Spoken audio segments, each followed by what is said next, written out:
start, I just wanted to say we work with organizations across Canada in all types of industries. I have had the pleasure of working with several nursing homes and long-term care facilities over the past, and I must say that I really admire the work that you do. And you truly are the unsung heroes of our society. So keep up the good work, and hopefully I can help you do even better. Before we get into why culture matters, let's make sure that we all understand what culture is. There. Culture is the consciously held notions and expectations that a group of people will have. It affects their attitudes, values, beliefs, and behaviors. Think about your own work experience in your own homes when you're working. This will affect things as minor and as minute as how much time do we take for break, where do we go for break, what do we do during our coffee breaks, to really complex issues as what does someone do if they have an idea on making things better? What do they put it under the shuffle it under the rug? Do they do something about it? Do they write it down, put it into a suggestion box, or do they just implement something? Basically, it's what it takes to fit into your organization. Think about when you first started in this industry. One of the first things that you want to do is fit in. You didn't want to stick out. You wanted to appear to be normal, appear that you fit with this organization, that you could do the work, that no one wouldn't stick out. They're really the norms and expectations that a group of people will have that work together. And it will affect the way that you and your people think and behave.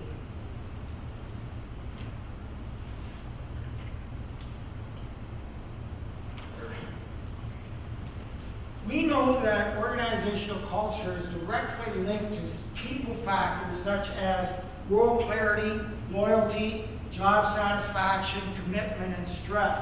It's also linked to quality factors such as the teamwork, cooperation, external adaptability, group and individual motivation, quality of customer service, interest in quality improvement initiatives. Not only are they linked, but we know that there's a positive correlation between these. And we've done it through research that our organization has carried out, but also independent organizations and independent studies. So organizational culture, really, when you combine all of that, what we're talking about is the long-term viability of your organization, the long-term viability of your home.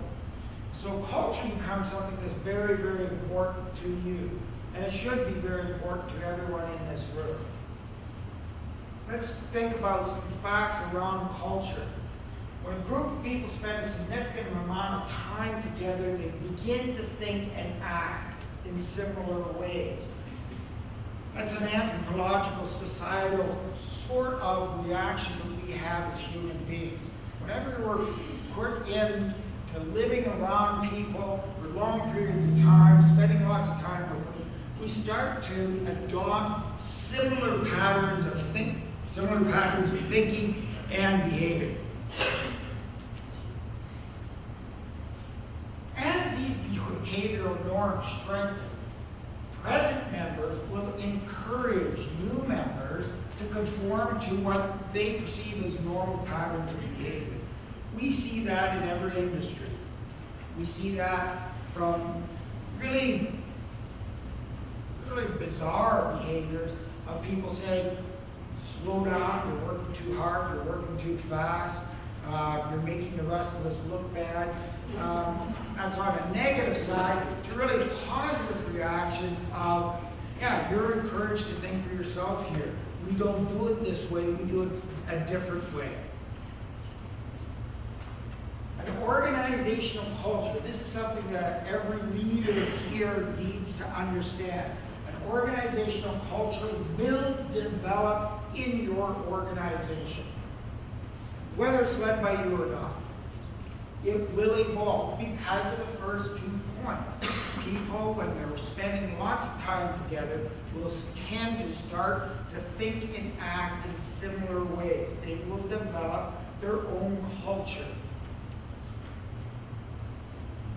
The second most important thing you can take away from this today is that you as management can direct culture, and you can also strengthen culture. So in other words, by doing that, by taking the initiative, by controlling the culture of the organization, you can actually control the long-term viability of your organization. You can also change your organizational culture. It takes time, it takes work, but you can do it.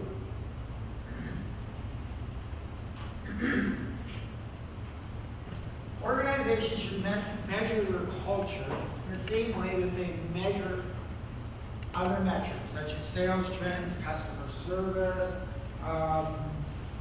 quality improvement, production standards, etc. It should be a regular measurement. You should know what your culture is, you should know how strong it is, and you should do that on a regular basis. That's the only way that you can control it, the only way that you can shape that culture.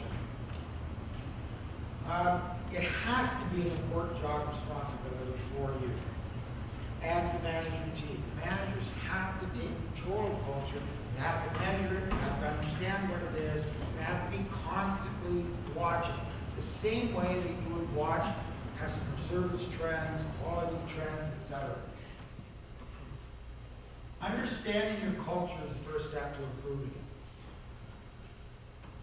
Now here's the tricky part. It's very difficult for members, even senior ones, even senior management, to accurately describe your culture in a fashion that is not only accurate, but usable. And I'll give you an example of that. There's a fairly famous organization, I'll tell you who it is at the end of the story. Fairly famous organization, very, very large organization, very well known in the United States. They decided to come up to Canada. And what they wanted to do was, they felt a very success point for them. In order for them to be successful, they needed to replicate the culture of their organization as it existed in the United States and replicate that in Canada. Sounds great, and it should have worked. But here's the problem. They never measured the culture. They didn't know how to describe it, and they just called it a fun, fast, and friendly culture. That's how they identified the culture. Think about that. How would you replicate that? First of all, what the heck does it mean? I'm not entirely sure. What they didn't realize is that in the United States, they already had an established organization. By misnaming their culture, wasn't that big of a deal. All it meant was that when they got new people in, they had sufficient senior people who could really teach people what the real culture was. They couldn't do that in Canada when they started. Immediately ran into problems and lost billions of dollars. That organization was Target. There's been lots written about Target and why they failed. But I can tell you, one of the major reasons was they did not have a handle on what the culture was. So a culture evolved that wasn't around, whether it was around fast, friendly, and fun, but when you go out and hire fast, friendly, fun people to do your jobs for you, and they have no one else to guide them, things went south very, very fast. So it's very important to not guess at what your culture is. To actually know what it is so that you can look at it and change it and shift it and manage it. I'm going to give you some examples of cultures. I'm going to ask you, which culture would you want? Culture number one, members are expected to do whatever it takes to please each other. These are classic cultures. We measure cultures and we can identify them. These are classic ones. And probably about 1 in 4 organizations will have a culture like this. Members are expected to do whatever it takes to please each other. Sounds okay, I guess. Personal beliefs, ideas, and judgment take a back seat to rules, procedures, and policies. Willingly obey orders, even if they're wrong. Don't get involved. Wait for others to act first and be non-committal. I'm sure some of you are saying, you know what, that might be something like our organizational culture. We know that if that is your organizational culture, here are the outcomes that you can expect. Members do not know what is expected of them. There's lots of work avoidance. People are demotivated and unhappy, and you will tend to have high turnover and high absenteeism. On the client treatment or the customer side of it, residents will not be treated as individuals. Complaints will be buried in red tape. There will be no on-the-spot decisions. Problems and concerns will be left for the next shift, and staff will actually hide from residents. So, anyone who wants this culture, put up your hand, please. But I can almost guarantee you that at least 25% of you have that sort of culture in your organization right today.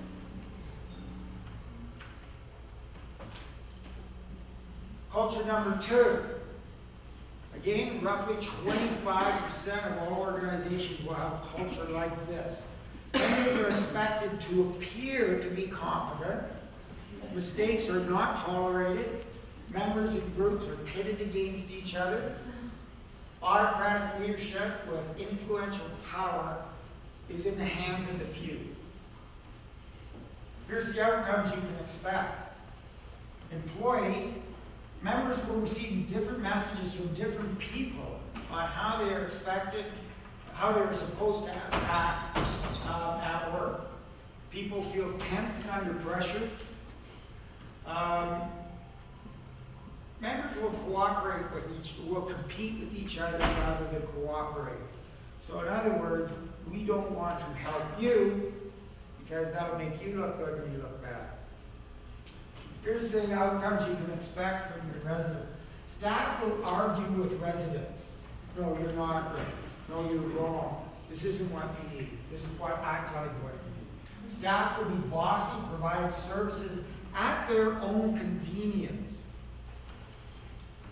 Staff will get wrapped up in details that are not important to the residents, and staff will view interaction as a contest that they need to win. The staff will become competitive with the residents. Who wants this type of culture, organizational culture? Raise your hands. Again, I think no one, surprisingly. But again, roughly 25% of you, I would bet, have a culture like that, or very similar to it. The third one. Members are encouraged to work to their full potential. Members are encouraged to take initiative and think independently. Cooperation, sharing influence, and team building are expected. And people are trusted and treated with dignity and respect. So what are the outcomes? Employees, people actually like working for this organization. People tend to go the extra mile. Members offer innovative suggestions to improve the work of their department and their areas. They volunteer to do things that are not in their job description. For clients, residents are treated with dignity and respect. Staff deliver what they promise. Residents feel welcomed and listened to. Staff enjoy their contact with residents. And staff understand the importance of good customer service. How many here want a culture like this one? Everyone's got their hand up. Very good. You all have. But again, we know that only about 25% of you will have a culture like this. You can work towards a culture like this, but it takes work, and management has to all buy into it. Management all has to be involved. If you're wondering whether or not they will, just keep looking at those outcomes.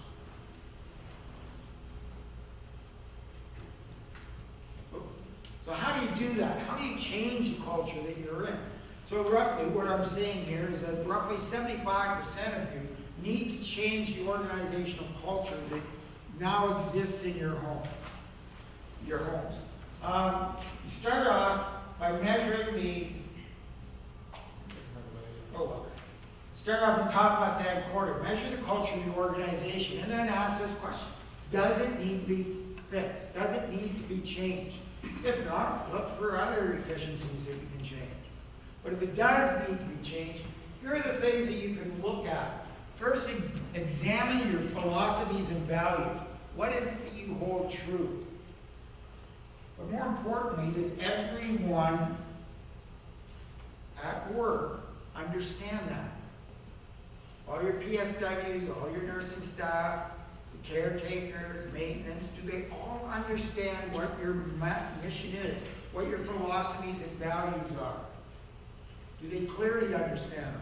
Because if they do, decisions that they have to make when residents come to them with concerns and problems become much easier. Because all they have to do is fall back on that. If they don't understand it, then they have to go to the rule book and pull it out. Investigate HR systems. What HR systems are in existence? How do you hire people? How do you train and develop them? What's your orientation program like? What do you say in your orientation program? Do you talk about philosophies and values? What HR rules do you have in place? I've got a cute story. We've got lots of time, so I'm going to tell you a story about an HR system in a nursing home. And it was actually a group of nursing homes that this existed. This nursing home hired a young lady right out of college to look after recreation programs for them. And she was just one of these people that was God's gift to nursing homes. She came in, she was quite bubbly, very exciting, had that sort of personality that could get people up and doing stuff. Got all of the seniors engaged in the recreation program that she was conducting, developed more recreational programs. She did such a fantastic job that the residents all started reacting very positively. They became happier, they became more engaged, they became a lot more fun out of life, and they even started reacting to the other staff in a more positive way. In fact, so good was this young lady that in 6 months, she had turned around on her own the culture of that organization, of that home. People now started liking working there. People liked showing up for work. The residents liked living there. In fact, the residents' family members, when they came in, they could feel the difference. They went up to management staff and said, what did you do differently here? Did you paint the walls? New lighting? Something feels better. Something feels different. Something feels more positive. Anyways, enough about this. She was a great, great employee. So one day she went to the HR department and said, I just received some bad news. My Nana has passed away. And I need to know what sort of bereavement leave I have. So the HR person said, we've got perfect HR policy program for bereavement. Flips over and opens the manual, goes to the right page, finds out, bereavement leave. Now here's what had happened. In the 70s, this group of nursing homes had bereavement policies that were all over the map. So they decided to all get together and develop the ultimate bereavement policy. So it covered everything. So you just had to look down the list, neighbor, half day, good close neighbor, full day, friend, day and a half, dog, 1 hour, cat, 5 minutes, the whole thing. And everything covered. So the HR reps going down the list, looking, grandmother, grandmother, looking for it, and she said, just a second, Nana wasn't my grandmother, she was my great-grandmother. The chances of an adult having a living great-grandmother in the 70s was so remote, they never included it on the list. You know what the HR manager said? Sorry, it's not here. There's nothing I can do about it. I can see a lot of you shaking your head. True story. That lady, that young lady, worked around it, went home at night, traveled, I think it was like 60 miles away each night, be with her family. Ended up having to take a vacation day or the day of the funeral. Got absolutely no time off. And even after she explained, you know, I'm closer to Nana than I am my grandparents, and even my own mother. Sorry, like you have this extra bereavement, I have to let everyone. She went back to work the following Monday and was never the same. 6 months later, she left the home and left the industry. And that, within a few months, that whole culture, that home reverted back to the way it was. Very, very important to investigate your HR systems. Make sure that they are supporting that constructive culture that we're talking about earlier. Probably the most important thing, however, is number 3, management and staff training and development. Making sure that your managers are well trained on how to lead people, how to motivate people, how to get people engaged, and making sure that your staff also are trained to deal properly in a constructive way with each other, with the residents, and with management.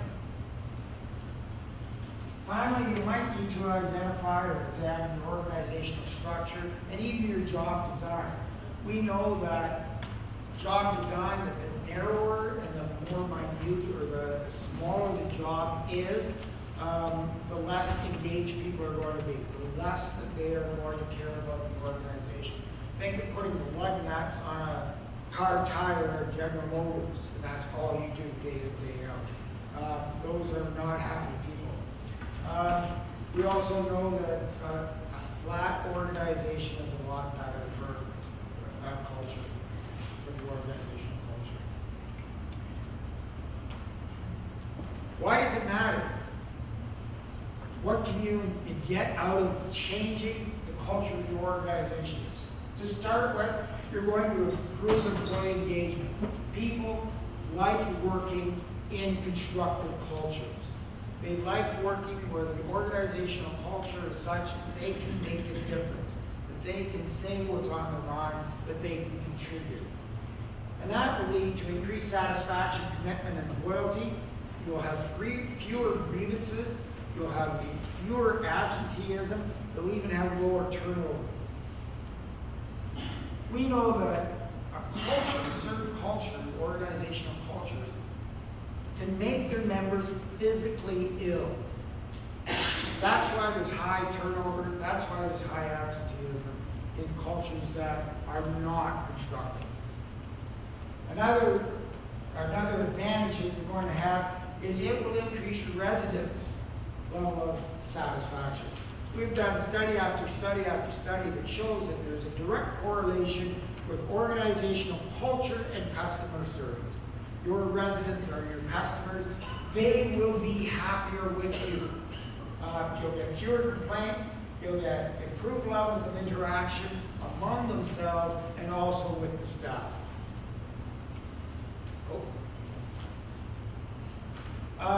You will realize immediate profit improvement because you will have lower sick pay, lower turnover, and more motivated employees. You'll also realize long-term financial gains. In constructive cultures, people, the members of those organizations that have a constructive culture are more innovative. They are more willing to make suggestions on how to improve the way you do business. That will help you in the long term. They will have innovative ideas and more innovative solutions to problems. You will also have greater external adaptability. You will be able to adapt as a home a lot quicker to changes that you see in your home as people are coming in, older, with more dementia problems, etc., etc. You'll have improved management level of satisfaction. So managers, their level of satisfaction will be improved. They will actually like coming to work. They'll have fewer, because they'll have fewer problems, there'll be fewer complaints. You will see an increase in the number of people taking the initiative, so that your managers aren't going to have to micromanage, you're not going to have to be involved in every little decision, and employees are going to be more motivated. It will create a happier, healthier workplace for staff and residents. There will be less stress, there will be less illness, and there will be better interactions between staff and residents. And remember, I gotta say this with a deep voice. The baby boomers are coming.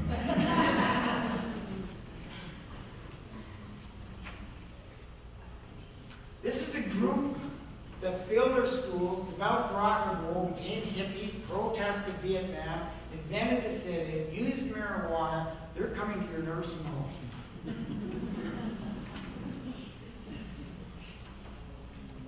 They are richer, fitter, more electronically savvy than anyone before them. They were rebellious teenagers, they were outspoken adults, and they're used to getting their own way. They do not take no for an answer. The youngest are starting to retire now. These are the ones that were born in 1960, the early 60s, they're the youngest ones. They're just starting to retire. The oldest baby boomer turned 70 this year. Those that were born in 1946. They're coming very quickly. And here's the thing that you want to keep in mind. As they grew, they changed every single industry they touched. From the toy industry, I'll give you an example where they changed the toy industry from my own perspective. When I was very little, and I wanted a construction toy, as every boy was supposed to have, I got a set called Meccano. How many people have heard of Meccano? Oh, great, ruined my story. Everyone's supposed to. Anyone under the age of 40 ever heard of Meccano? Okay, too good. Anyway, Meccano. Okay, thank you. It's all metal parts. They have little nuts and bolts, and you have little tools. You put everything together, whether you build a tower. Now, to do that, you had to spend approximately 4 or 5 hours building something. And then when you got it done, it didn't look right. But to take it apart, it would take another 4 or 5 hours. And then along came a company called Lego. And Lego, you could build a tower, build anything within half an hour. Why did that appeal to baby boomers? Because of television. All problems were solved in a half an hour So baby boomers were used to that as kids. My attention span is 1 hour, half hour, or an hour. I'm not going to fiddle around with Meccano. Meccano didn't change. They kept producing it, kept pushing it. Now, a lot of you, most people know Lego a lot more than Meccano, and Lego has survived. That happened in the 50s. Barbie, Dinky Toy, Lego, G.I. Joe, all came out of the 50s. The hula hoop. That age group, baby boomers, changed the toy industry. In the 60s, they changed the music industry. In the 70s, they changed the automobile industry. In 1972, when I was taking business at university, General Motors had 55% of the world automobile market. 55%. Now it's below 26. They are no longer the #1 automobile manufacturer in the world. Not only in the 1970s were they #1, but they were bigger than all the rest combined. The baby boomers came along and said, cars, no. The baby boomers loved big cars when they're teenagers because of the back seat room. As soon as they got married and had kids, they said, I don't want a big car. For the first time, first generation of males to come along who really didn't know how to fix cars, it wasn't considered macho. They didn't want cars that broke down, they didn't want rusty cars, and they didn't want cars that were having gasoline. General Motors' reply was, we will make the car that we think you want, and we're not going to change. So Toyota decided they would. So Toyota came in with a smaller, more efficient, more fuel efficient, slicker looking car. And then General Motors failed. General Motors failed because of the baby boomers. The baby boomers didn't want those old clunkers. In the 80s and 90s, the baby boomers changed the fitness industry.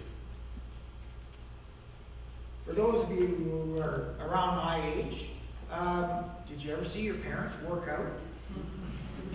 Never. But everyone here probably does. Everyone here knows people who work out. Used to be a time no one worked out. As soon as you turned 25, you got married, had kids, and you stopped working out. You stopped doing physical activity. That was it. The baby boomers have changed that. They've changed that industry. And then in the 2000s, they changed the travel industry. Guess which industry you're going to change next? Right. The businesses that survived through all of that, and each time the baby boomers came along, the businesses that survived and thrived were innovative and they were willing to change. They had constructive culture. Their organizational culture was such that they could see what was coming and they changed. They were willing to change. If you have a bureaucratic culture where rules are more important and following direction is more important than innovative thinking, you're going to be left behind. You're going to be in big trouble when these people come along.